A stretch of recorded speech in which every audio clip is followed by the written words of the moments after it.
Hello and welcome to the Story Games Sojourn. I'm Samuel James, and today I'm joined by Kyle Berger. Kyle. Thanks for coming on. Thanks again for episode number 6, or should I say Revenge of the Sixth, because today we're going to do a Star Wars, and we're going to do that by doing a story game. And here's how that works. We're going to start with a scenario. In this case, we're going to have multiple scenarios kind of floating around, and then we're going to say what happens next. And there's no turn order. Kyle and I are just going to kind of riff back and forth, and we're going to build on each other's ideas. And then we wrap things up when the scenario ends. So our scenario today is of Star Wars, and rather than invoking a specific opening theme or musical bit that you may recognize, because those are copyrighted, we are going to simply read you one of those fortune cookie openings from the Clone Wars series as part of invoking the atmosphere that is Star Wars. Burger, take it away. Picture, if you will, a black screen, a sea of stars, yellow text, I should say. In the city of endless shadows, old loyalties spark rebellion. Merchants, engineers, and gladiators fight freedom's price, rising by the hour. Burger, we're gonna have doing a series of scenarios set on Coruscant during the Galactic Civil War. Should we give them away? Should we leave them unspoken Ooh. for now, between just us? I like that. Let's leave it unspoken. So Coruscant is the big city. So essentially, we're invoking some cyberpunk vibes, as it were, because we have a rebellion going on here, but it's very much underground. So we have a few scenarios. Burger, is there a particular starting point of the ones that we have before us? It sounds like you have something. I've got a bit of an idea for a starting point. Do it. Picture, if you will, we're in the lower levels of Coruscant, the slums, the dark places where the sun don't shine in the lower levels in this colossal labyrinthine city of dreams and nightmares. And obviously this is now the Imperial era, so there's the Galactic Empire sort of taken over. Alien rights have been pushed back. So, the lower levels are I do want to worse. invoke something because Yeah, what's that? we're in Star Wars, and Star Wars is very sound sensitive.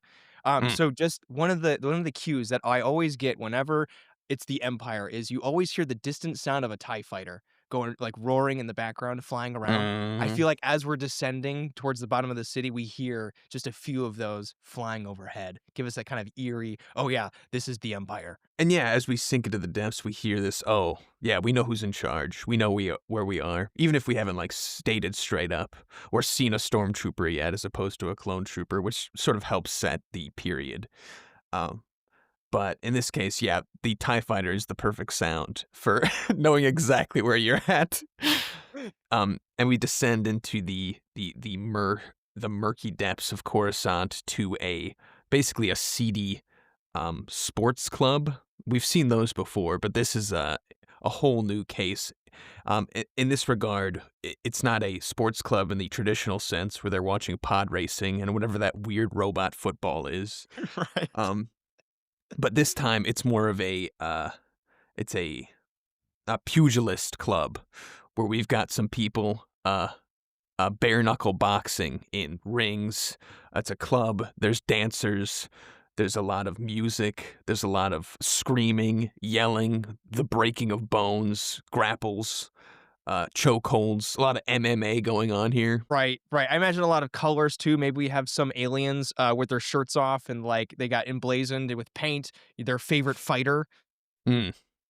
Oh yeah, yeah. Some of the fighters are, classic humanoid of a different color with something weird on their head. Some of the aliens are insectoids with 8 arms. Right. I would like an alien that has just a regular, like a regular looking guy, but then he has a second head stacked on top. But it's a working head. Yes.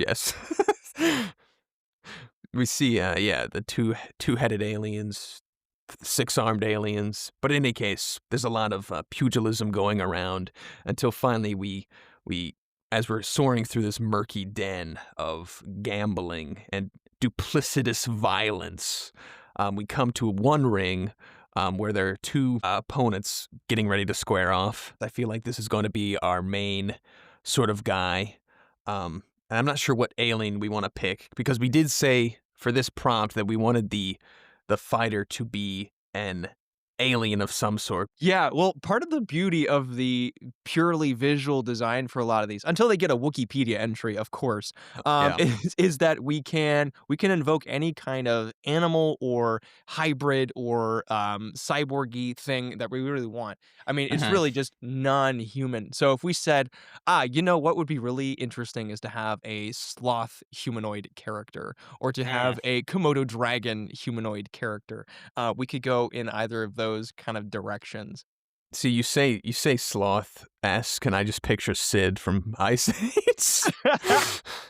Sid can be a dramatic character. You just gotta take away the buck teeth, maybe put the eyes a little closer together. He um, look he looks like a Star Wars alien. oh, he absolutely does. And I imagine too that this character would have. Uh, Chewbacca has that weird looking belt going across his Mm, body, and it mm. looks like, I don't know, to me as a child, it always looks like a bunch of bars of chocolate just going down in that kind of style. I imagine he would have that too, and then normally there would be maybe like two. He's got like dual pistols, on both. He's got 'em on both hips. Yeah. But because we're fighting barehanded, is he a three-toed sloth then? Yeah, yeah, I'd say so. Maybe he's got wraps around his big old sloth hands. Yeah, that's pretty good. I would like it too if he kind of had like a lumbering style.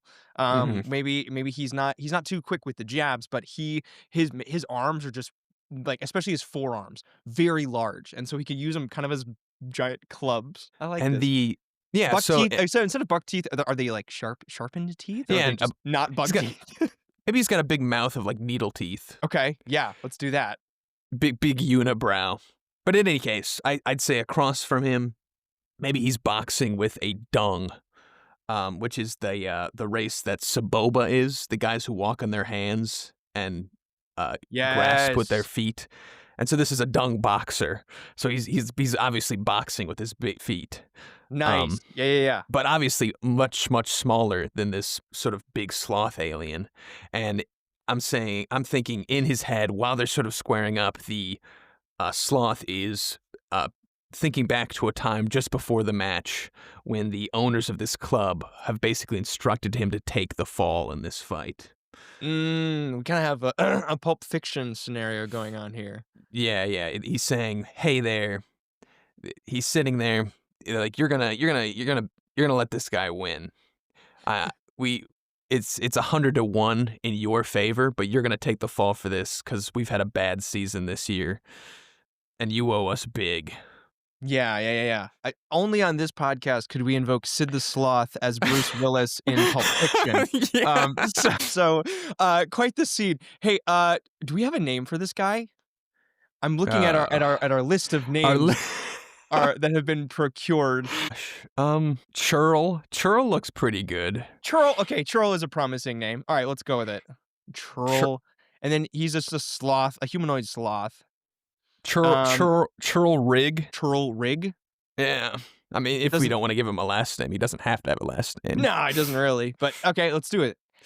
Humanoid sloth. Yeah, and he's a fighter type, gladiator, and so he's been instructed to take the fall. And I think Do we want he. to Go ahead. instead of invoking too much Pulp Fiction, we could say he actually has he actually wants to take the fall, and he actually is planning on doing just that. Even though he's sort of like he's uninterested in it. It sort of disgusts him, but he sort of understands where his bread is buttered, and he is fully committed to actually taking this fall. But should we say that throughout the course of this fight, when he takes his fall, he actually falls on top of the dung because he's so much bigger? Oh, and he like inadvertently is going to turn the fight in his Wins favor. the match, or Oh, at least like he like gets knocked out unconscious, but then falls on top of the dung, and the dung also gets knocked unconscious by the sheer weight of his mass. And so it's sort of not really a win or a lose. The betting tables are like all in arms. It's like, and so ooh, he's in trouble yeah. either way. But Yeah, and he's got to like make a break for it at this point then. Okay, so we have this fight going on, and then yeah, inadvertently Churl falls on top of the Doug, who goes down, and then yeah, up in arms everywhere. so he's in trouble at this point. the guys who butter his bread are not happy. Yeah. And I'm gonna say, like, in this scuffle, in this massive scuffle, things are going awful, and they basically nab him. They smash a brick on his head, they hit him with a stunner or something, and he wakes up in like a back room, getting sort of dressed down by the people who pay him, Yeah. and it's like Um, you made. classic Star Wars here. If you have a Gamorrean guard, which is those green pig guys from Jabba's palace, I feel like they're just in every seedy underground fight or place, and I feel that they would be most appropriate to hit him over the head with a brick. Yes, yes. Yeah. This is good. But that move is interesting because then the owners of this little fight club deal have more or less said that Troll did something he wasn't supposed to. Essentially, they're planning on killing him for what he did, for all the trouble he's caused. But in this case, a sort of mysterious figure comes into the establishment, and he basically buys Churl off them. Ooh. And the rebellion is in its baby stages right now, Right. and the rebellion is getting funding. They don't have the Mon Calamari funding them yet.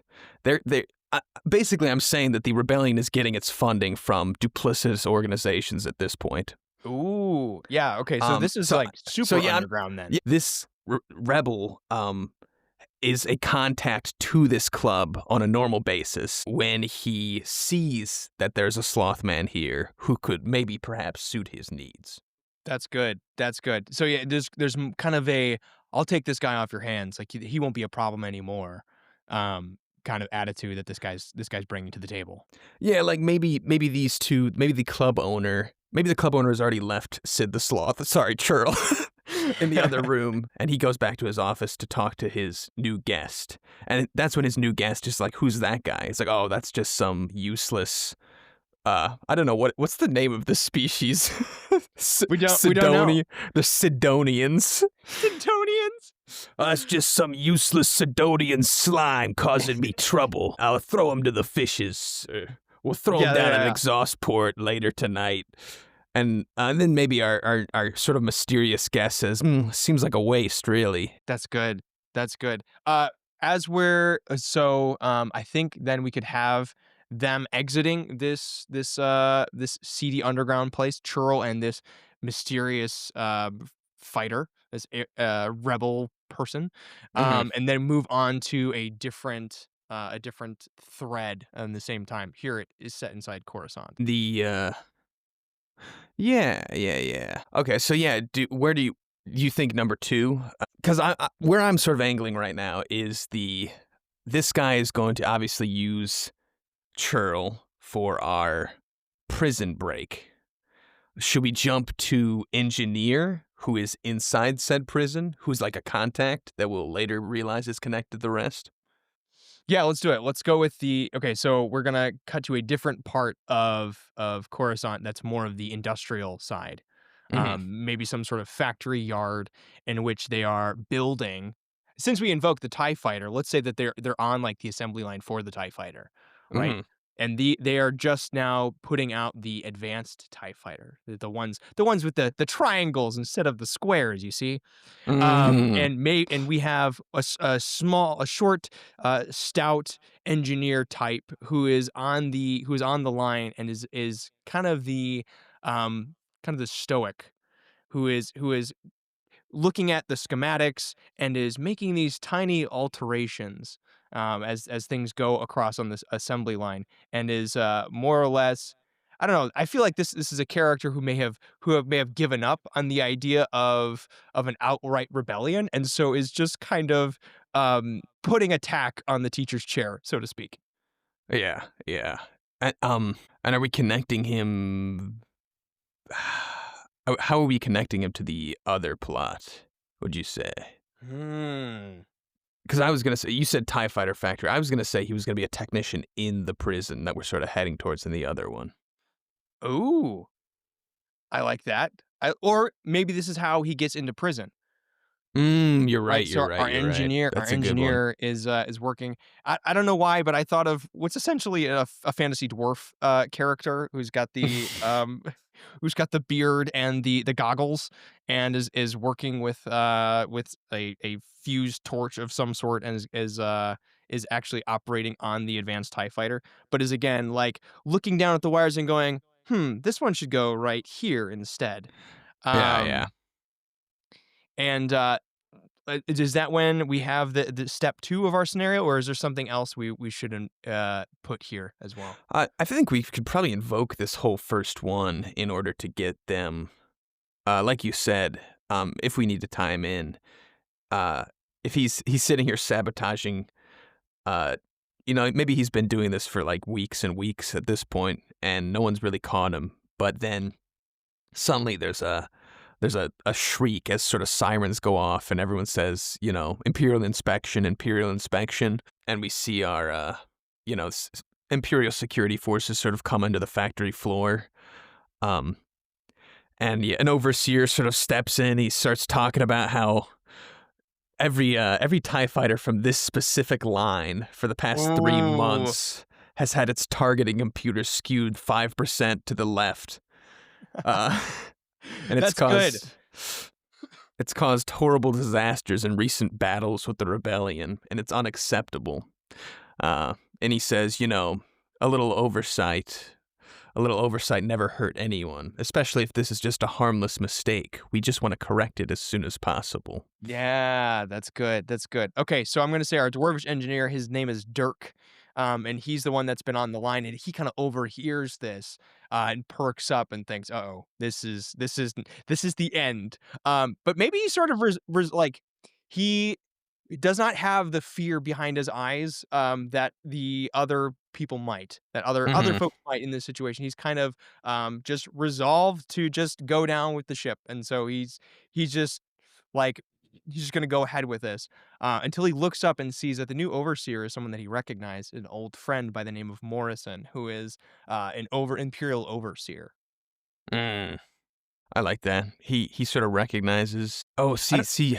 Do we establish that they know each other before the actual sweep, though? yeah, I don't know how we do that. I don't know what would be a good way to say like these guys were old friends, but then this Morrison character is someone who decided to stay with the Empire. Mm, I don't know how we do that besides something as clunky as a flashback. Burger, help me out yeah. here. Well, we could instead of starting right on the factory floor, we could start in the break room and just have Morrison just sort of being in the break room with everyone else, sort of he doesn't have his overseer cap on. He just has an Imperial uniform.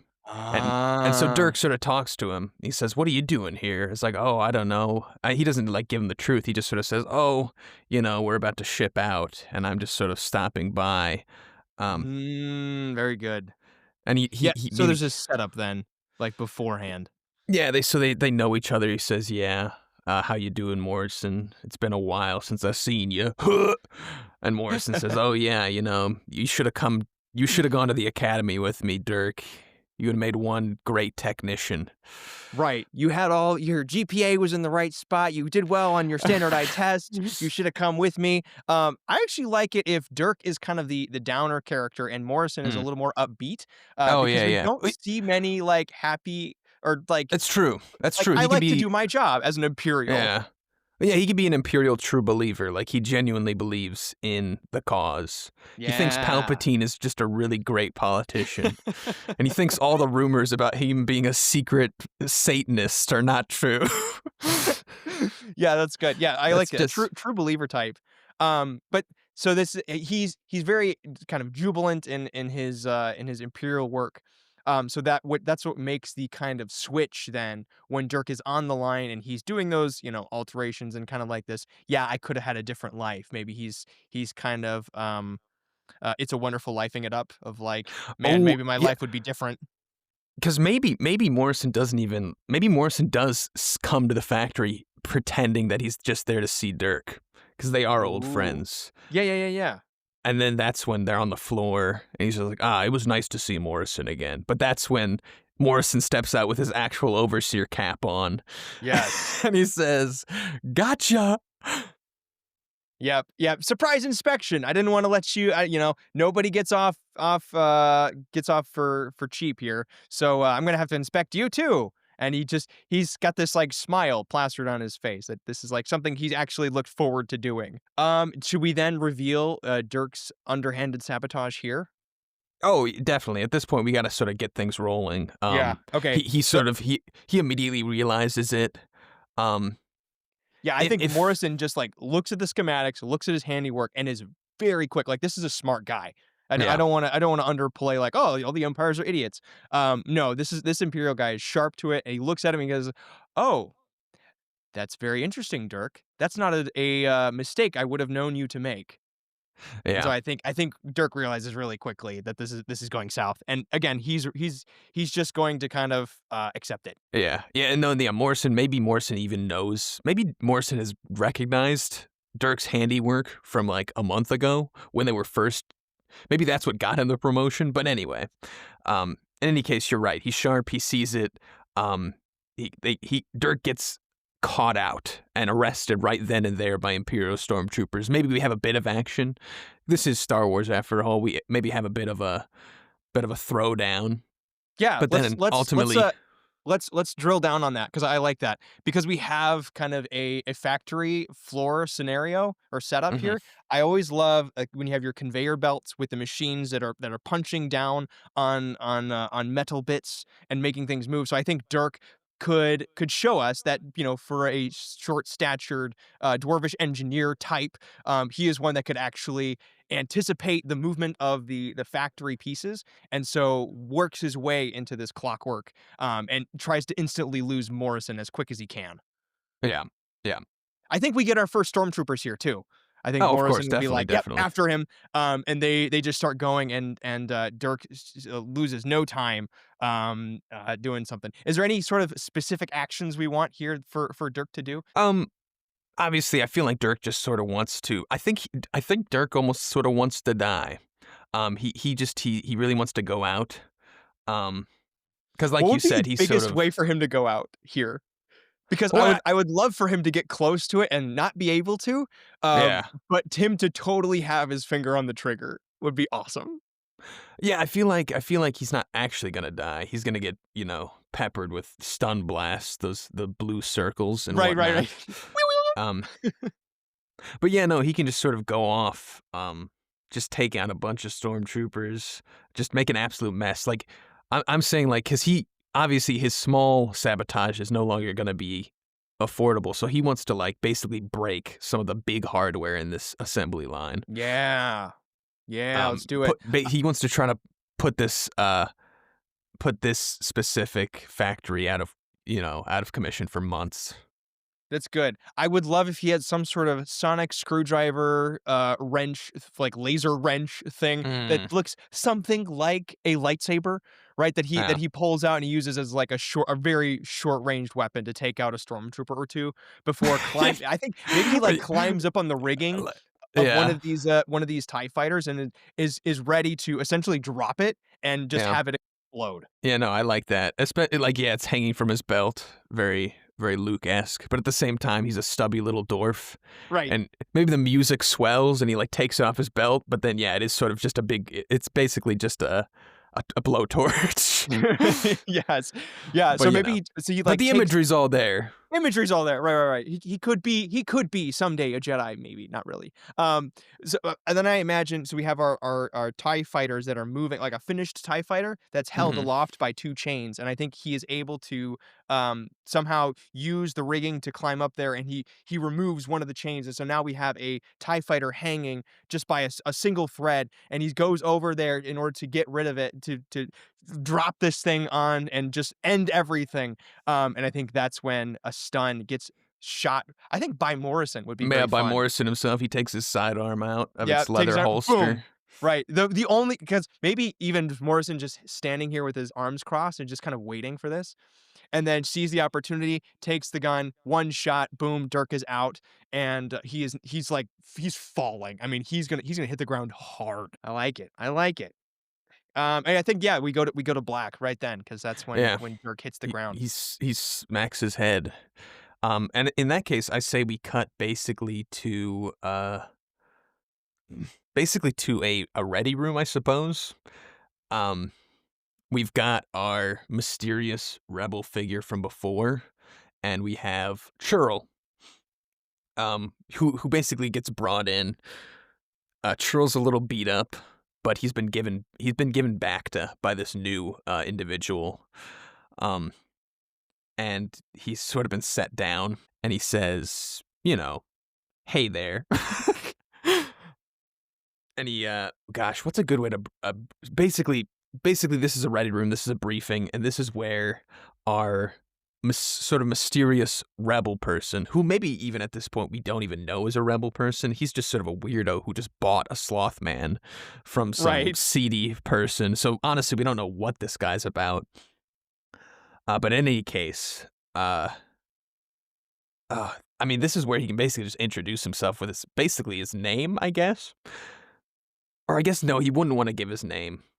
No, I don't think he'd Or give maybe his he name. gives a definite false name where you're like, Yeah. there's no way. Even in Star Wars, I know that's a fake name. Yeah, Bile Slurno. Bile is a great name. Agent Bile. Yeah, I like that because it's kind of got a Agent Bile because it's kind of got there's definitely a story behind that, and it's not a real name. I mean, he probably Yeah. threw up in someone's helmet during some takeoff or whatever. We don't know, but all we Mhm. get is him saying Agent Bile. Yeah, and he sort of introduces himself. And then maybe he just doesn't really give him much information. He says, because this is basically where we have to introduce our prison, right? You ever heard of what are their names we got here? Helmut Prison Complex in District 8389. 8389 Helmet Prison. Okay, got it. We're good. We're golden. Okay, so I think Churl has no smarts about this. So I think he's Yeah. going to be our audience focal point and ask all of the questions. Yeah, he's just a little confused. He's just like, He's just gonna like Neo this whole thing. He's just gonna ask one question every minute per minute for the rest of the runtime. yeah. Yes. Oh gosh. But yeah, because no, Agent Bio can just be like, yeah, maybe he saw the fight. Um, he knows there's skill there, even though there was it was a clumsy finish. Right. So why would he need a sloth man particularly? Is he just I'm expendable, or is there some secret skill, or does he just like the name Churl? oh, I was saying that Churl is being basically set up to get put into this prison as a prisoner. Okay, Um, got it. So he'll be the inside man. Essentially, yes. Agent Bile just sort of needed some basically no name, low level slime to throw in there. And That's maybe good. that's sort We're of. painting a pretty bleak picture of our rebellion. We have people who buy slaves, and then we also have people who are not afraid to die and take themselves out in the process. Well, It's a he very, very didn't. bleak rebellion. There's no slavery on Coruscant. He just paid some gangsters a monetary sum not to kill this guy Right. And now they're best friends. who owes them money. Right. Right. He Oh, yeah. didn't buy him. He didn't purchase him. He just paid off his debt to the gangsters. Okay, so actually, that's an interesting setup. Maybe there is kind of a, well, to invoke Matrix for the second time, maybe there is some sort of you could walk away at any point, but just know, Yeah. like, more or less you owe me. Um, and Oh yeah, maybe, I'm not saying he's gonna treat Churl horribly. I'm just saying that at this point he's like, hey, your debt's been paid off, and there's a lot more in this for you if you can do this for me. I like that Agent Bile has bought off his debt. I want to like Agent Bile That's because true. he's That's got true. just such a great name. Okay, that's what he's got going for him. Okay, so we need something to jazz up this information dump scene. What else could we do here? Or are we cutting directly to, I mean, in classic heist fashion, we have Well, go ahead. I feel like what's gonna spice this up is it's not just sort of an info dump. It's sort of we're gonna put you in this prison, and you're gonna look around for a specific prisoner that we're looking for. And in this case, that Ah, prisoner is um a Jedi Knight that they think might yes. still be alive in this prison. Yes, this is good. This is good. I like this. Yes, because then we could have. I mean, we need a force sensitive character. Would be And fun to invoke. that's sort of what I'm working at, right? Yeah, yeah, yeah. Is and I'm not. This is sort of giving away the prompt, and that's sometimes okay. What I'm sort of working towards right now is Agent Bile is the twin brother of this Jedi Knight. Agent Bile and his brother were twins, and they were both Force sensitive, and one got taken by the Jedi, and then one got kept by the parents so that he could run their business because they only had two children. So they were fine donating one child to be part of the Jedi Order, but they didn't want to lose both their kids, so they kept one. But he is now part of the rebellion, and he is looking for his twin brother who, Ah, as far as he is known, was killed in Order 66, but there's rumors about a Jedi Knight being held in this prison. yeah. Good. Okay. Then shall we cut elsewhere? Either to being inside the prison, with Dirk, or Churl Um, going into the prison. yeah, I'd say we just go because obviously this is sort of he says what's going on, what Churl has to gain from doing this for him, and he's like, "You get this done for me. It's not complex. I just need you to confirm that someone is alive in there, and then I need you to help break it out." Yeah, And that's good. obviously, there's some unspoken plans within plans going on here about what that prison revolt is actually going to help. But obviously, that's need to know at this point. And then, yeah, I feel like we can basically just skip to Churl being handed off to rebels who are inside these sort of processing. They hand him off to these clockwork policemen who are obviously been reprogrammed by the rebellion, and Yeah, they I just sort of give him a pause there. record.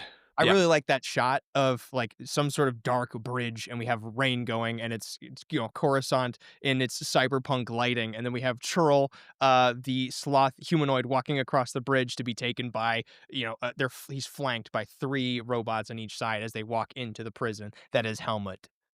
hmm and yeah, at this point, he's getting arrested around the same time that Dirk is being arrested. So I'd say, like, why not have them being processed at the same time? Yeah, they're both being shaved. They're being fitted into their orange jumpsuits.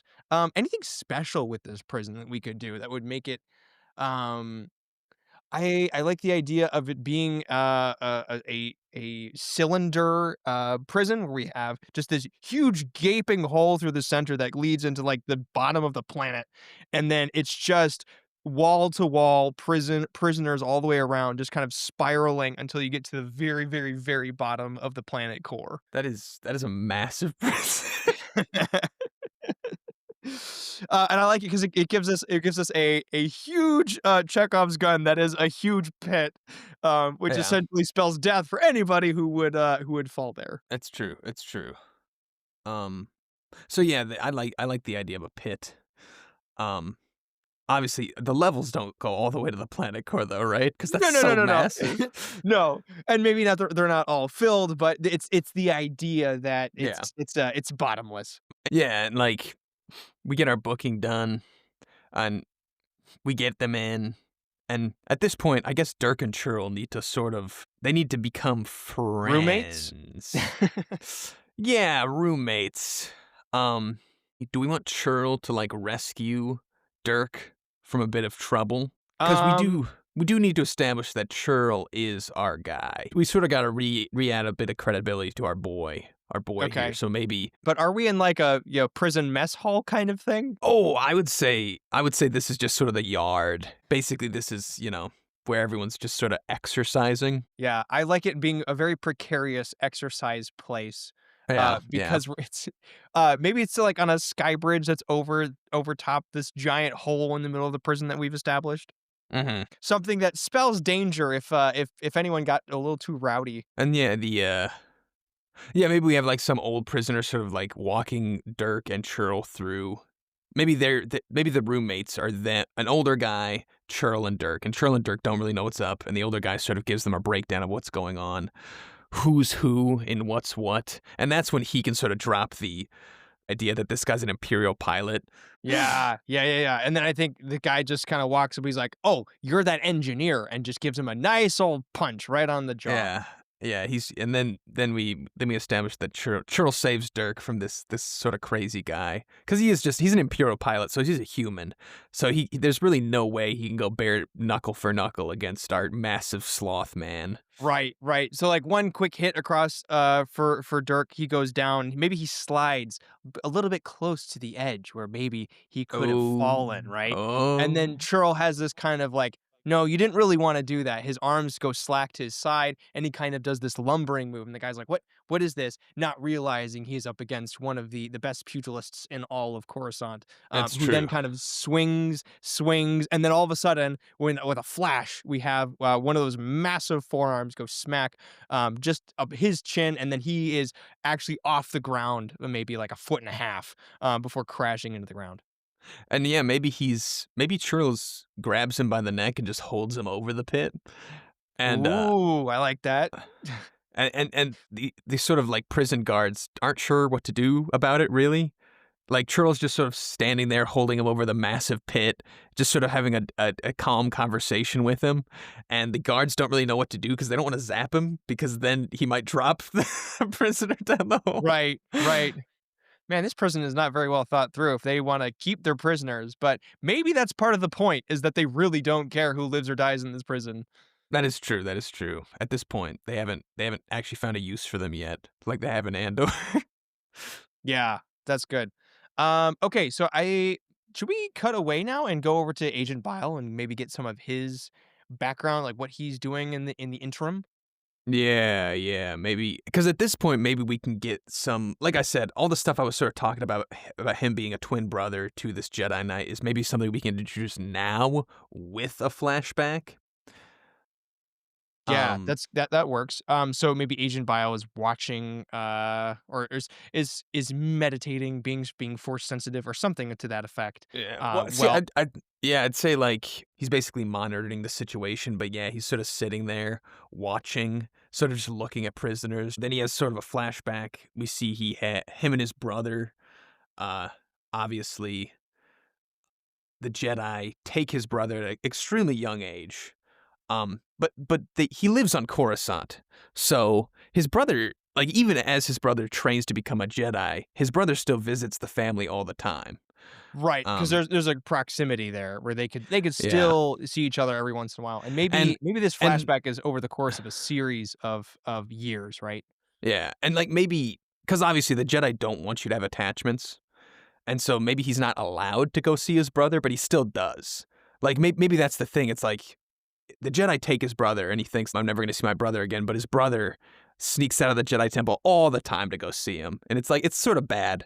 It's not very zen of him, but he still does it.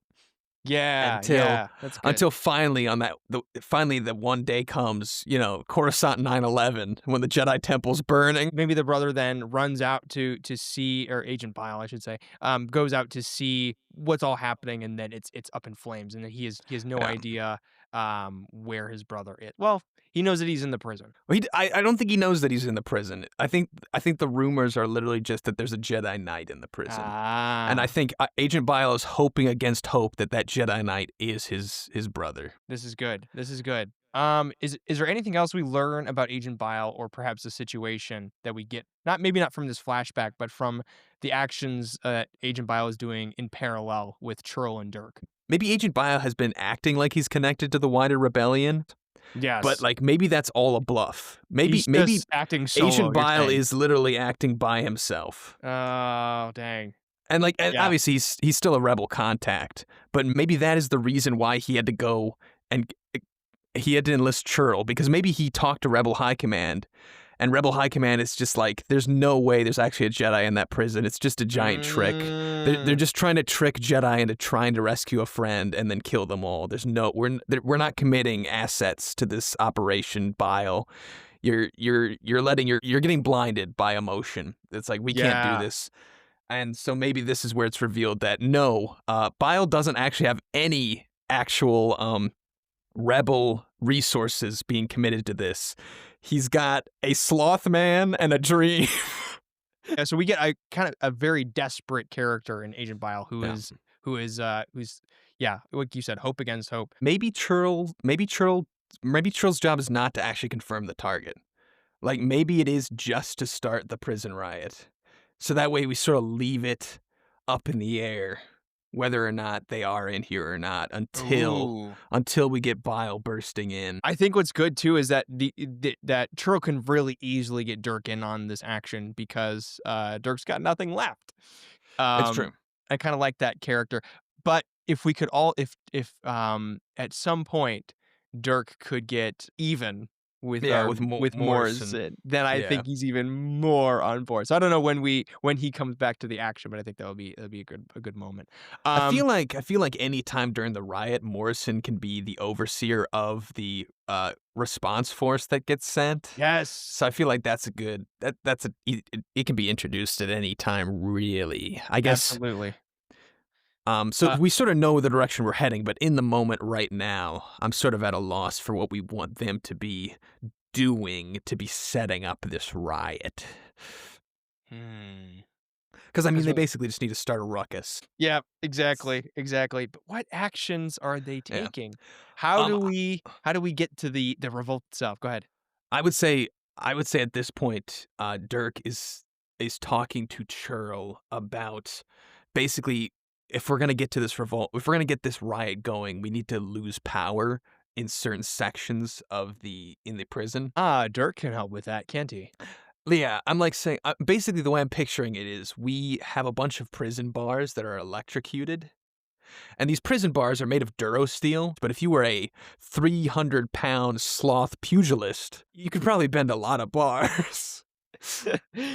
You could probably do that. So perhaps then But Dirk could overload something and cause a lot of things to happen electrically. yes, so in this case, if they did it in the middle of the night and uh, Churl basically just opened up a bunch of cells in the middle of the night, that would basically start a riot. And obviously, they're just here to draw attention to low sec so that Agent Bile can break into high sec, is essentially what I'm angling towards.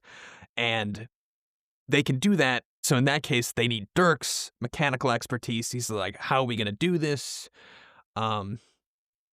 I'm not sure exactly how they would. You got any ideas? I do. I do. Yeah, yeah. I love the idea that Dirk has something hidden away that he could use to make this thing blow up. So Troll's like, "Hey, do you have any way like maybe Troll keeps poking at the bars and is like "Bzz," and just keeps getting shocked and is like, "Man, I wish there was really a way to turn this off." And then Dirk is sitting next to an electrical outlet and more or less pulls out one of his teeth and just kind of yanks it out of there and just Yeah. goes and it's got like a prong in it and he's like, well, this would set off at least our cell, maybe more, and then shoves it into an outlet and it goes bzzz, and just up the wall and over at the ceiling and then all the way down to the door. We just get this line of black that comes out and then Mhm. the bars just kind of go stop. They just stop immediately. And then Churl just takes one big kisses his forearm and just kind of mashes it into there, and then there they go a bending. Then they go, yeah, then they just run down the hall. Churl's bending every single cell bar. Um, and obviously it's the middle of the night. A skeleton crew is on board. Right, right. Can we get some stormtrooper up in here? Feel like you wouldn't put stormtroopers. I feel like the response team is definitely going to be stormtroopers led by Morrison. Oh, true. I'm not sure you would put stormtroopers in the prison day to day. Yeah. Okay, so But maybe then we come face to face with some of those robot bobbies, and they just kind of check to see if they're what team they're on, and then give them the once over, yeah, and then pass them up because we need to get down, down, down, down as fast as we can. yeah, and I feel like I feel like that's the big. It's basically just a giant mess, and this is sort of the almost the liar reveal where we have our two friends here, and Churl is under the impression that if he does this for Agent Bile is going to send one of his rebel strike teams to rescue him as well. Right. But he Yeah, does maybe not know that Agent Bile is working totally alone. Yes, And, yes. and So maybe we have basically, this like some sort of line of dialogue that Churl keeps repeating, where it's like, "All right, any moment now, they're coming," and he gets nothing in terms of reassurance or like a helicopter over top when people busting in, and he's expecting something big, and yep, it's just kind of going quiet, and so now he's maybe goes quiet himself when he realizes they may be in over their head. Yep, as the riot sort of takes off and like the prisoners are just beating personnel and all this. And obviously things are getting out of hand, but the actual troops are on the way. And then while this is happening, we can cut to Agent Bile, who is solid snaking it up and breaking into high sec. Yep. Um, I mean, he's crawling through a vent as you would. as you would. And I think maybe he can use the Force at some point here. Perhaps he reaches out with his feelings to see, Mhm. are you here, brother mine? Right. Yeah. And I don't know. Hope against hope. What does he hear? I think I don't know. Do we want to? I feel like the big question is: do we want his brother to be here, or do we want the rebel higher ups to be totally correct in the fact that this is basically there's just an inquisitor sitting in the cell, and I do like this. I so like. basically he reaches out with his feelings and he actually senses his brother. Like it's not just a Jedi, it's not just some random person, but he senses his brother exactly. Yeah. But it's only because this inquisitor is a Force user themselves and they're manipulating him. Man. Okay. So he's 'Cause like right they outside the cell, right? He's like in the vents, Yeah. and he's like, "Oh yeah, this is the one." And then finds a way to go down in there, and then he is awaited by unfriendly forces. This is a dark future for the rebellion because Agent Bile was supposed to do the heroic thing, and Yeah. now it's turned totally south. Well, because we have precedent for this. This is I think there's a couple episodes of Rebels where they set up all these sort of Jedi traps. And this one is basically no different. But in this case, they haven't found a Jedi. They've just found his poor brother. So now that he knows, his reaction is obviously terror of some Mhm. sort. And he then he's sent reeling because now this changes everything, right? His one piece of hope is completely gone. As far as the motivation we've given him, maybe he has other reasons to be part of the rebellion, but this was his thing. Yeah. And now it's been totally dashed, his hopes. I mean, yeah, his brother's still MIA. I guess there's no confirmed death, but this is not True, it. true enough. This is this is certainly a blow to our good agent here. Yeah. So is he now stuck in a prison with an Inquisitor, a Sith Inquisitor? I'm gonna say at this point, all right, so we've got a riot going on. Right. And at this point, all three of our main characters are in way, way, way over their heads because Churl has been left out to dry by Bile. Bile has thrown himself right into the fly trap. And at this point, help really isn't coming. So, how are we going to get our three intrepid fellows out of this situation? Well, I think the obvious answer is that they're not all going to make it. Oh my gosh! Don't yeah. say that! Don't say that, Sam. Okay. So Churl and Dirk are now they're going down and searching wall to wall for some way out of this. Maybe because we have this kind of spiral and they're descending. Now we can look up, like Dirk looks up and he can see that at the very top of this spiral we have stormtroopers led by Morrison now descending. So now they're really in over their head, right? Yeah, and maybe Churl knows. Obviously, Churl was left in the dark primarily, but he knows whatever the rebellion is after is in high sec. So at this point, he's just like, all right, whatever team they were going to send to pick me up is apparently not coming. But I know they have another team of commandos in high sec. So me and Dirk have to get to high sec. So maybe they are in the process of trying to get to high sec themselves, Right, which obviously is a lot it's just harder. Yeah, which is a lot harder when you're in the prison as opposed to already having a back end door like yes. Bile. Yes. Yep, I liked it. I like too if we could have now that they're in high security, they could start encountering robotic agents that aren't theirs. So now they're forced to fight as well. They can't just light torches along the way as they flee. They now have to do some fighting as well. I think it would be fun to have a jump where Churl picks up Dirk at one point. Nobody tosses a dwarf kind of scenario and can like jump down an entire level. to go Mhm. farther and farther down into high security as these robots continue to give chase. Yep, yep. And we've got basically it's against the clock as the stormtroopers are arriving with Morrison, and they're coming from the top, and our boys are trying to get deeper into high sec under the notion that the rebels are there. They're gonna help them get out. Right, right. I think too, because we're down far enough where there are enemy robots, and Churl can take one and rip it in half. Uh, And because he's just big guy can do such. And the top half gets tossed over to Dirk. Now, what's interesting about these particular robots is that they have they can just have guns for hands, and they don't really yeah, have like a separate pistol or something like that. So Dirk is then set holding this top half of this robot and pressing more or less some sort of trigger so he's using the top half of this robot as a gun. yeah, yeah. I like that. That is cute. That is cute. That is charming. The charming dwarvish engineer with nothing left to live for continues blasting away. And then yeah, at this point I guess we have to cut back as they are making their way to high sec. They're trying to get to where we now know Agent Bile is with this Inquisitor. And at this point, I suppose our Inquisitor, I feel like the Inquisitor should be very witch coded. An evil lady with a lot of mental force powers, which is how she tricked him into thinking that he was her brother.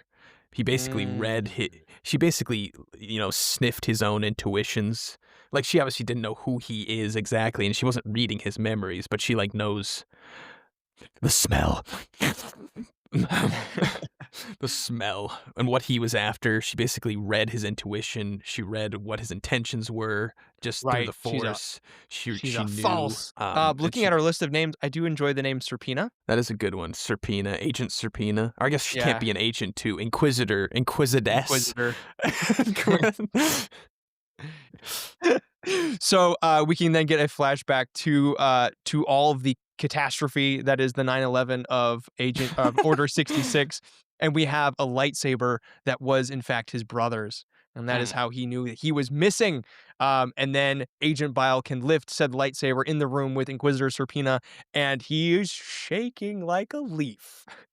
Yeah, yeah. He has never used this thing. He was supposed to bring this to his brother so his brother could escape, and now he has to use it himself to defend himself and fight for his life. Yes, I like that. That's good. That's really good. Yeah, and should we?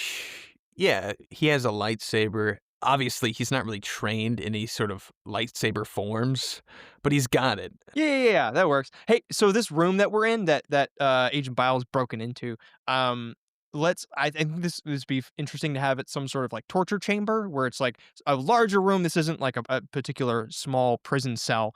Yeah. And then I think too, mate, is this when our friends Churl and Dirk kind of break in, thinking that this is maybe a room where they can hole out, and then realize, nope, just kidding. This has a fight of its own going on. And then Serpina turning around, realizing that she is flanked, but Agent Bile is a very shaky fighter.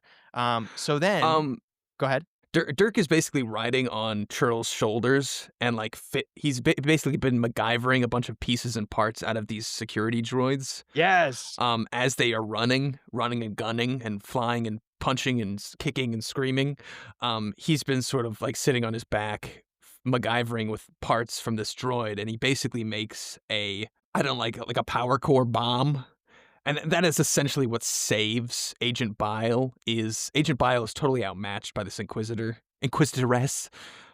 But then the wall behind her like explodes as Dirk's improvised bomb sort of breaks into high sec Okay, so it gives Bile enough time to to not to die get out of here. essentially. Yeah. I like that. I like that. And this is Um, I feel like this is where Churl has to confront Bile and sort of be like, "Hey, where's the commandos? What's the plan of escape?" yes. And then Bile has to basically come clean and be like, it was literally just me this whole time. Yeah, I like that because that's a good like I know, like, maybe Serpina has been unconscious for a second, she's, like, thrown out of Yeah. the way, but we can have this quick aside of, "Hey, this was supposed to be a rebellion, this was supposed to be something big," and maybe Churl was kinda becoming a believer in this whole thing, and Yeah. then Bile just has to tell him, like, "Nope, cavalry's not coming. This is our Valley of Serenity, where this is where we die." Got him. Got him. And obviously, but see, we can't just say because Bile didn't come here to die. Bile came to get his brother out of here, so he obviously has a way out. But is that way big enough for a large sloth man? I think maybe this is where okay, kind of a Star Warsy thing, right? Yep. Is this throw it all on this last kind of chance? We're just hoping that there's something that will get us out of here. I Hmm. think that hope lies at the very bottom of this prison. Yeah. And Yeah. I think basically Bile comes to the realization that the only way out is further in because they have no chance of continuing up and like getting out that way because it's just a massive staircase. They're gonna fight their way completely just uphill the whole time. So it becomes let's keep going down, down, down, down as far as we can, and maybe we can find something. Down, down in Goblin Town. That's Um, I like that idea. And Bile basically makes the decision because Bile has a way to escape, right? He can climb out the exact way he climbed in, but Churl is too big for oh that way. He basically has to come to terms with the fact that that's not what his brother would have wanted him to do. And so I yeah, he gives up on the way he came in and says, "All right, I'm getting out of here with these two if it's the last thing I do, because that's what my brother would have done." Yeah, that's good. The hurt simpleton changes the cold heart of the agent. And at this point, they like depart. They make the decision. We're getting deeper. We're getting out of here. We're getting out of here together, or not at all. And that's when the camera shifts over to the pile of rocks as Subpoena's spindly fingers lift their way out. Yes. You thought she was dead in the explosion and rubble pile, but she was alive.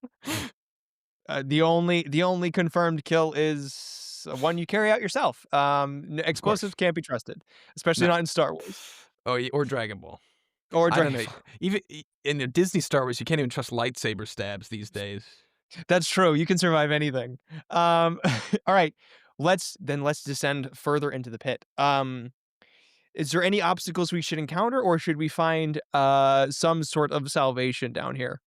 I mean, at this point, I feel like these cell levels have ended, and it's more in it's like technical industry stuff. Ooh, Like, yes. maybe at the what? Sorry, Burger. I got it. I got it. I know Okay, exactly what's yeah. down here at the bottom. What's at the bottom? The Sith Inquisitor's TIE Fighter. I like that. I like that. Ooh, Because that's then we really have good. That's really good. Because then because Dirk can hop. Dirk has something to do. go, you got it. Um, but yeah, so maybe at the because basically, and we could have been alluding to this from the beginning because there can be ships going up and down this giant pit from day one that we got to the prison. Right, right. And so obviously there's a hangar of some sort down here, and Yep. yeah, as they're sort of free. Basically, they're free because they can't take the stairs. The prison's in total lockdown, but our friend Churl has these massive claws and the strength to bend durosteel. So he's basically just slicing into this sheer metal wall with both Dirk and Agent Ooh, Bile on his back. yes. Yeah, I love that because we get to, like, the sliding down of the three-toed sloth and, like, of course, like, sparks flying off as they're descending. Yeah, yeah, yeah, yeah. This is good, this is good. But yes, Um, I think then we get to this TIE fighter and, Dirk knows what to do. yeah. He's trained his whole life for this moment. But in this case, I would say she actually assaults them while they're on their way down. So like sparks are flying from Churl's claws. Sparks are flying from her lightsaber as she also just sort of freestyle climbs down the side of this Yes. after them, Yep. screeching like an absolute harpy. But I feel like this is where we can finally get the real pugilist out here. Our boy's the best pugilist on Coruscant. Yeah, yeah, yeah, Um, yeah. So is he gonna fight are you suggesting that he's gonna fight Serpina, barehanded against her lightsaber? no. um, what I am saying, uh, see, that's the thing, right? I feel like he's gonna try, and I'm feeling like while they're hot wiring, I'm feeling like Churl is gonna lose an arm. Ooh, I Chur like Chur it. Churl is going to lose an arm, but his other arm is and his massive sloth claws are going straight through, Serpina. Um, Oh man. So okay, so let's set this up then. So Agent Bile is hopping into the Tie Fighter as Dirk has jumped on top and he's messing with the wiring, and it's down to Churl to deal with this Sith Inquisitor who has a lightsaber and he has naught but hands, it's true. and has to go and fight. Well, he's got no way to really defend himself.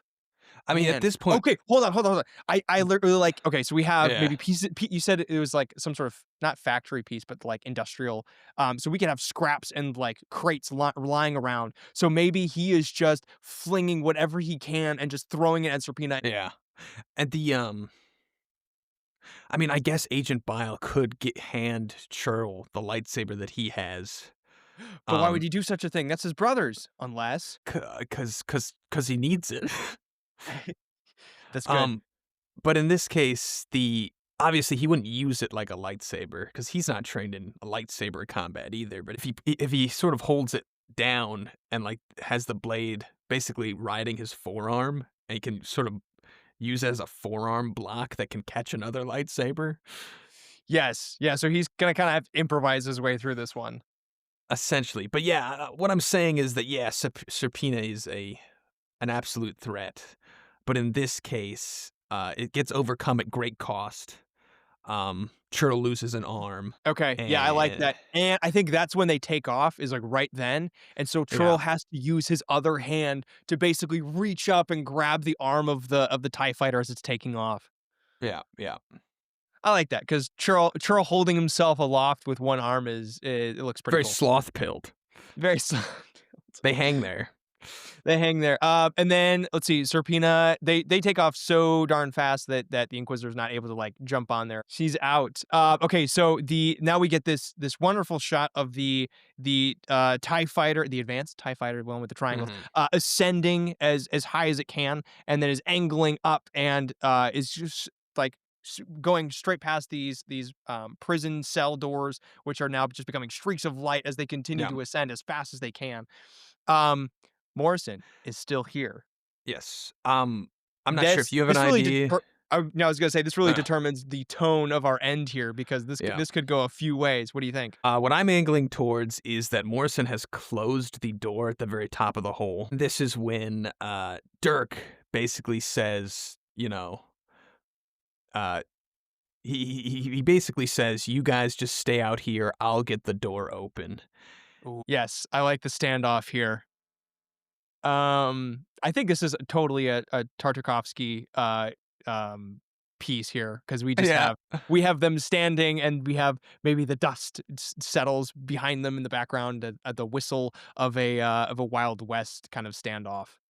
Like there's an initial gunfight when he bursts in, and then they both take cover, and that's when they sort of like that's when it's sort of Ooh. two of them, they're both behind cover, they sort of chat it up a little bit back and forth, but then they just decide to both stand up and have a look at each other, Yeah, and that's then good. "Nyeh, nyeh, I nyeh." like the widescreen view that we get, right? The camera angle totally shifts and now it's just it's down to these two guys. Yeah. And, yeah, Does reinforcements are cut off. It's yeah, just them. does Dirk have a weapon here and does he still have the upper torso of a robot? Oh, that's a good question. I would say so, because that's what he shot.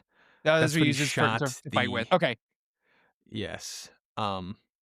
And I'm gonna say maybe he shot the guys with it, and then maybe it's out after that third shot, Oh, and then so he he has to takes like cover. toss the torso aside.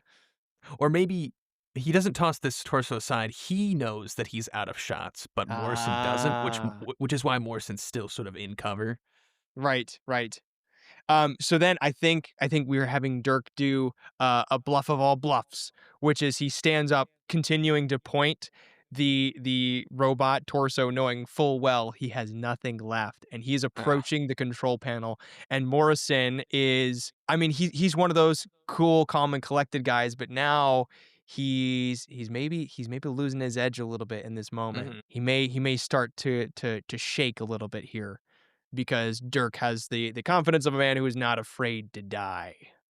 Yeah. And do we want this to be? Hold on. No. Yeah. I know how Yeah. this What's goes. up? I know how this What's up? goes. What's up? Morrison stays there and he cowers and Dirk continues to walk and he points and he just walks right past him and he presses the Oh. button to open the control panel. Oh, so you're saying Morrison is taking cover, and And since he doesn't Morris know, and and I he think just stays in Morrison cover. he stays in cover and I think Morrison has totally he's not the man he thought he was. Now under all of this pressure he just cracks and so he Yeah. stays cowering in the corner. Yeah. He Um stays behind cover, is what you're saying. yes, exactly. I like that. I like that a lot. Even though he has an empty gun, he Right. doesn't know that, and Exactly. he's not man enough to test the aim of Dirk. Yeah, and I think then Dirk turns around, looks at Morrison, and tosses the robot torso to the ground. He's Okay. that unafraid of Morrison now. And now it's up to you, Burger. Do you think Dirk should survive this? Should he walk away with all of this chutzpah, or should he just like saunter off? I feel like that is the question, really, because I feel like in this instance, if we were aiming for a more adult audience, Morris, obviously, after the door is opened, that's when Dirk just gets a bolt straight into the chest, and he dies right there. Right.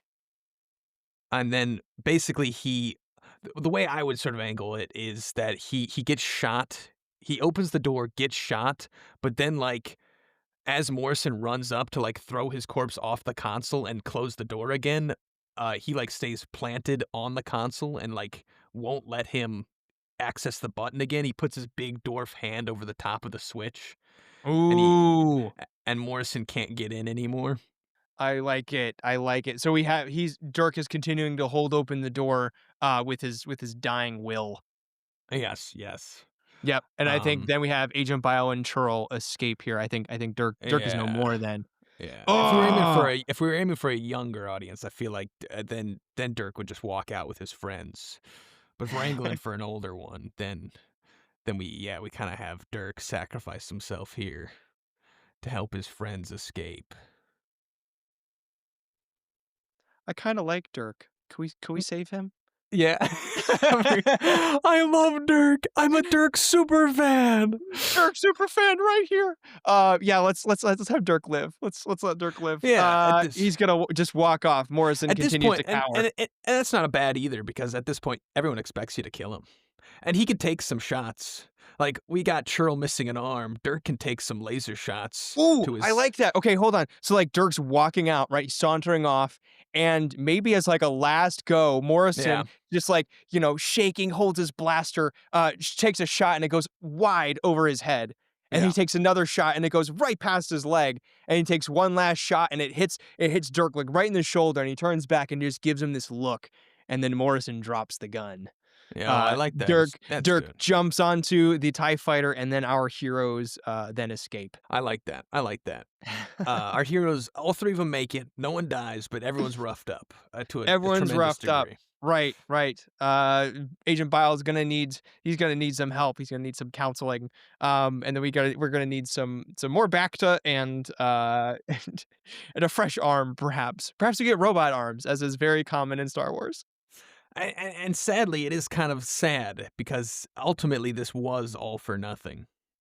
Um, Was it? Or did we just we build did the get Dirk ultimate out. we did We get the ultimate Dirk was rebel saved. team. Dirk was Yeah, saved. Yeah, true. Dirk was in prison, and now he's not in prison. So that was an accomplishment. True.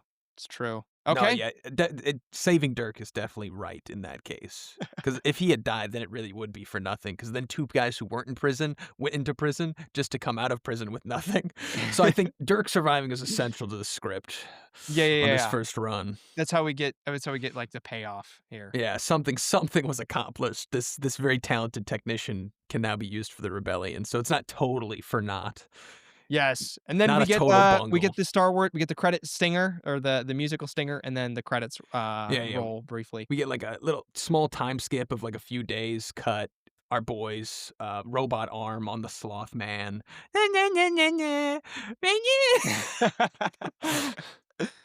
Well, that's good. That's good. Well, thanks so much for joining us and listening in on this episode.